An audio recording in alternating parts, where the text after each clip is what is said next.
మీ బట్టలకి సాఫ్టింగ్ ప్రొటెక్షన్ ఇచ్చే సరైన ప్రొడక్ట్ ఎలిమ్ ఫ్యాబ్రిక్ కండిషనర్. అందమైన చర్మ సౌందర్యం మీ సొంతం. Second aqua radiance deep cleansing gel.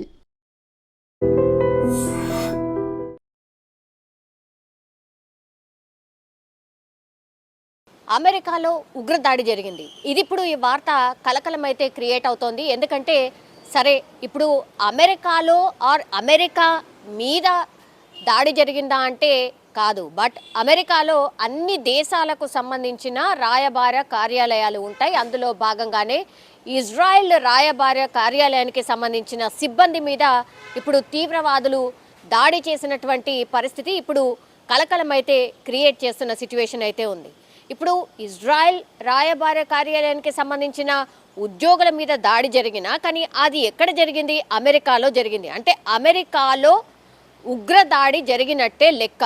So దీంతో ఒక్కసారిగా షాక్ అయిపోయినటువంటి పరిస్థితి అయితే కనిపిస్తోంది. మనకు తెలుసు మన మధ్య అట్లాగే పాక్ మధ్య అంటే ఇద్దరి మధ్య ఒక యుద్ధ వాతావరణం ఉన్నప్పుడు ట్రంప్ నేనే మధ్యవర్తిగా ఉంటాను, నేనే మధ్యవర్తి వహించాను, యుద్ధం ఆపాను అని ప్రకటన చేసిన కొన్ని రోజుల తర్వాతనే ఇప్పుడు అమెరికాలోనే ఏకంగా ఉగ్రదాడి జరిగిందంటేనే అర్థం చేసుకోవచ్చు.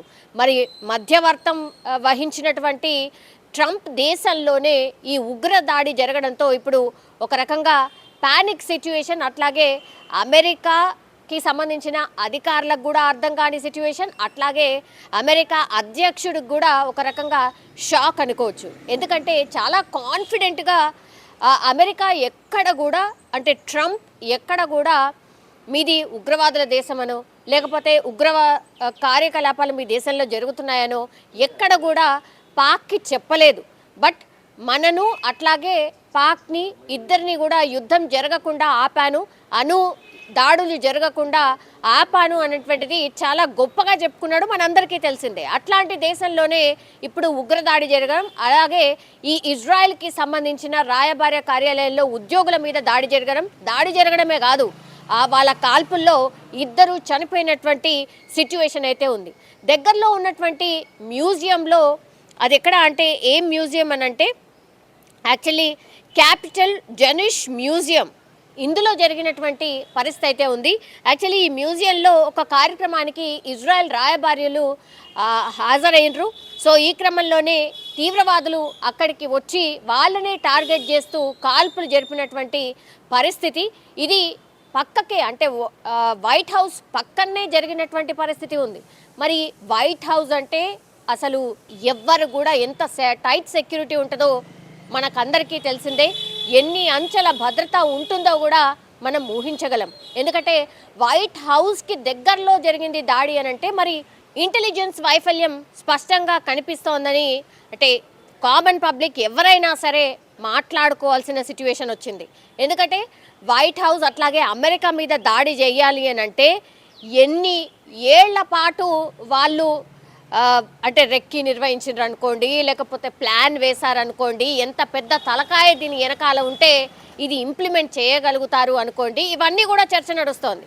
ఇప్పుడు వైట్ హౌస్ పక్కన ఉన్నటువంటి ఇజ్రాయెల్ రాయబార్య కార్యాలయంలో పనిచేస్తున్నటువంటి వాళ్ళ మీద దాడి జరిగినప్పటికీ కూడా ఇది అమెరికా మీదనే దాడి అని చాలామంది మాట్లాడుతున్నటువంటి సిచ్యువేషన్ అయితే కనిపిస్తోంది. మరి సెక్యూరిటీ లోపమా లేకపోతే ఉగ్రవాదులు అమెరికా దాకా ఎలా రాగలిగారు? వైట్ హౌస్ ఆనుకొని ఉన్నటువంటి ఈ మ్యూజియంలో అనుకోండి, ఆర్ ఇజ్రాయెల్కి సంబంధించిన ఉద్యోగులు, ఇజ్రాయెల్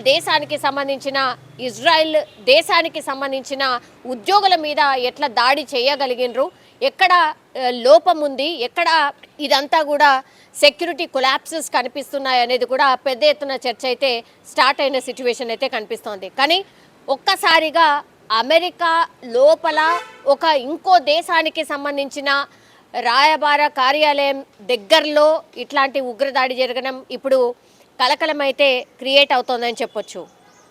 అయితే ఈ ఉగ్రవాదులు కాల్పులు జరిపిన తర్వాత ఫ్రీ పాలస్తీనా అంటూ నినాదాలు చేసినట్టుగా కూడా చెప్తున్నారు. అంటే ఆ నినాదాలు చేయడం, కాల్పులు జరపడం, ఆ తర్వాత ఉద్యోగులని టార్గెట్గా కాల్పులు జరపడం, ఇద్దరు ఉద్యోగులు కూడా ఇజ్రాయెల్కి సంబంధించిన వాళ్ళు చనిపోవడం ఇప్పుడు కలకలమైతే క్రియేట్ అవుతున్న పరిస్థితి కనిపిస్తోంది. దీని మీద ఇప్పుడు ఇజ్రాయెల్ రాయబార కార్యాలయానికి సంబంధించిన వాళ్ళు స్పందించారు. ఇంత కట్టుదిట్టమైన సెక్యూరిటీ ఉన్న ప్రాంతంలో ఉగ్రదాడి ఎలా జరిగింది, సో ఉగ్రవాదులు ఎవరైతే ఈ కాల్పులకు తెగబడ్డారో వాళ్ళని అతి త్వరగా పట్టుకుంటారని భావిస్తున్నాం అని మాత్రమే చెప్పగలిగారు. ఆ తర్వాత ఈ దాడిని ఖండిస్తున్నాము అన్నటువంటి మాట ఇజ్రాయెల్కి సంబంధించిన వాళ్ళు చెప్పారు. మరి అమెరికా దీని మీద ఎట్లా రెస్పాండ్ అవుతుంది, అమెరికాకి సంబంధించిన అధికారులు ఏం చెప్పబోతున్నారు, ఇంటెలిజెన్స్కి సంబంధించిన మరి ఇన్ఫర్మేషన్ అసలు లేదా, తీవ్రవాదులు ఉగ్రవాదులు అక్కడి వరకు అసలు ఎట్లా రాగలిగారు, మరి లోపం ఎక్కడ జరిగింది ఏంటి అనేది కూడా ఇవన్నీ కూడా ఆన్సర్ చేయాల్సిందే అని ఇజ్రాయెల్కి సంబంధించిన రాయబార అధికారులు అయితే ప్రశ్నిస్తున్నటువంటి సిచ్యువేషన్ అయితే కనిపిస్తోంది. సో చూడాలి మరి ఈ సెక్యూరిటీ ల్యాప్సెస్ అంటారా, లేకపోతే ఇజ్రాయెల్కి సంబంధించిన రాయబార కార్యాలయం మీద దాడి జరిగినా అక్కడ 2 చనిపోయినప్పటికీ కూడా మరి ఎందుకని ఈ సెక్యూరిటీ సిబ్బంది ఇంకా ఈ ఉగ్రవాదుల్ని పట్టుకోలేకపోయారు, అక్కడ ఫ్రీ పాలస్తీనా అంటూ అరుస్తూ ఎస్కేప్ అయినటువంటి పరిస్థితి, వాళ్ళని కఠినంగా శిక్షించాలి ఆర్ వాళ్ళని పట్టుకోవాలి అని డిమాండ్ అయితే వినిపిస్తోంది. కానీ ఇదంతటికీ మూలం ఏంటి అని అంటే డెఫినెట్లీ ఉగ్రవాదులు ఆర్ ఈ ఉగ్రవాదాన్ని అనగదొక్కాల్సిందే అనేది మరోసారి ఇప్పుడు అమెరికా వేదికగా అమెరికా వాసులకి ఆర్ డొనాల్డ్ ట్రంప్కే ఒక రకంగా ఒక సవాల్ విసిరినట్టు అనుకోవచ్చు ఉగ్రవాదులు కూడా. సో చూడాలి దీని మీద మరి అమెరికా ఎట్లా రియాక్ట్ అవుతుంది ఏంటి అనేది చూడాల్సిందే. నిజంగా ప్రస్తుతం ఉన్నటువంటి సమాజం దేనికి ప్రయారిటీ ఇస్తుంది? ఆర్థిక సంబంధాల చుట్టూ మాత్రమే తిరుగుతోంది. మళ్ళీ ఎన్నికలంగానే చాలా విరక్తి కలుగుతాం. మంచి అనిపిస్తుంది కదా, లేడీస్ కూడా ఛాలెంజింగ్ జాబ్స్ చేసినప్పుడు చాలా బాగుంటది. ట్రాఫిక్ అసిస్టెంట్స్ గా నియమించిన ట్రాన్స్జెండర్స్ అందరితో సాల్యూట్ చేయించుకుంటున్నారు. ఫుడ్ డెలివరీ ఇవ్వటానికి వెళ్ళినటువంటి డెలివరీ బాయ్ అనిల్ పై కళ్ళ ముందు పెళ్ళండి